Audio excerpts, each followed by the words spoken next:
Hey, what is up everybody? Hunter Orel here, and I wanted to give some thoughts on the Moonbirds and Proof Collective acquisitions by Yuga Labs. Now, a lot of people have come out in support, and maybe even more people have come out opposing this deal, and I wanted to tell you why I think, after looking through all the details and reading between the lines, why I think Yuga Labs made a shrewd and smart business decision to acquire all assets under the Proof Collective name. Some people say that buying a distressed asset such as Moonbirds with a disgruntled collector base, as well as a founder who does not want to run the project anymore, was a bad decision. But when you do start to dive a little bit deeper, you realize that Yuga Labs acquired all of Proof Collective's treasury, which at the time could be anywhere up to $50 million, as they had raised a $50 million round led by A16Z. Now, the deal terms aren't fully out, but we do know for a fact that it was a all-stock deal, which means that no cash changed hands.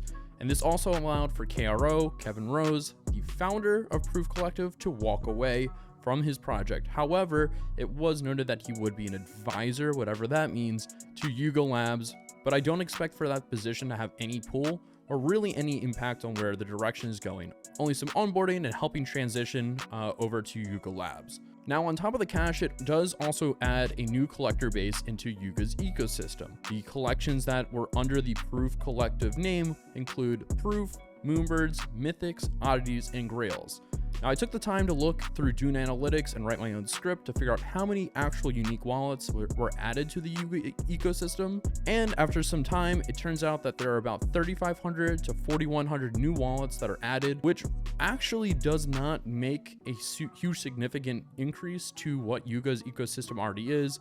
But the collector base that we do know owning the assets under Proof is a high-end collector base with deeper pockets. Now, while the reputation of Moonbirds was not the greatest going into this deal, it did not help Yuga's position, where their floor price has been trending down across all collections. Holders of Bored Apes were left scratching their heads wondering why their attention was acquiring other projects instead of focusing on what they already had.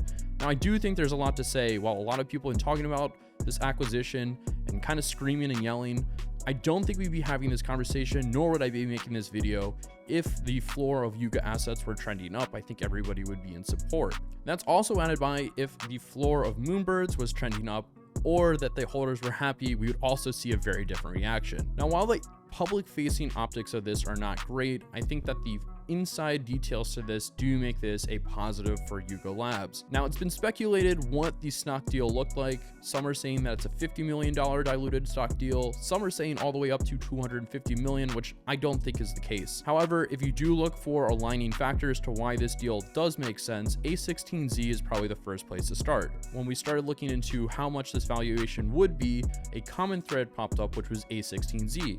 A16Z led the $50 million Proof Collective round, and they also led the $450 million Yuga Labs round. A16Z probably looked at the distressed asset of Proof Collective and figured out that they could move cash into Yuga and get equity out. This also means that they were able to take the team that had been established at Proof, which was top tier, and also move that into Yuga Labs.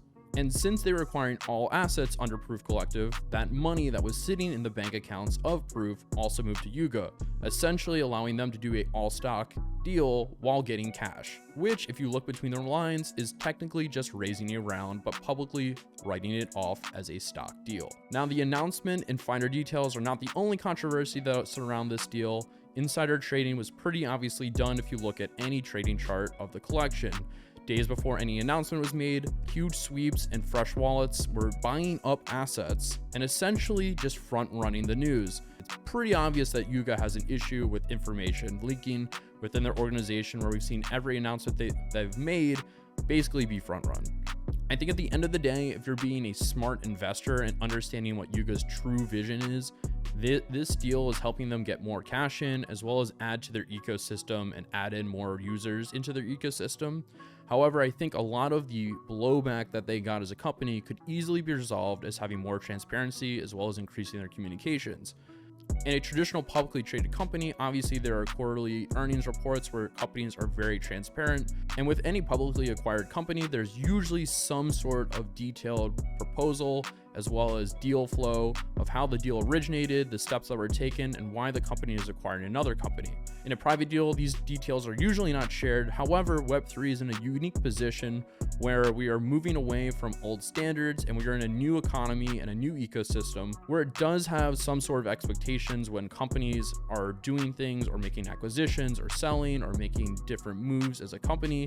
It's almost like this hybrid equity owner investor relation where holders do feel entitled. Companies aren't technically at the responsibility to disclose all this information. However, like I said, it is a unique ecosystem and it is very new, and a lot of holders just want transparency. But with everything said, at the end of the day, I do think that Yuga has done this for the right reasons. And I do think that Yuga would not make an acquisition like this if it was retracting from their ultimate goals, nor adding to their runway. And ultimately, time will tell if this was a good acquisition. We are expecting announcements from Yuga over the next 2 weeks. And I do think that all holders of the ecosystem at some point will find themselves happier than they are today. This could mark the bottom of the sentiment for the ecosystem, and I do hope that they do start communicating a little bit more for holders' benefit. But that's pretty much all I have to say on the topic, and I hope that we start getting some more news around other deeds and other side. If you did enjoy watching this video, click subscribe below. It does help me, and we'll see you for the next one. Peace.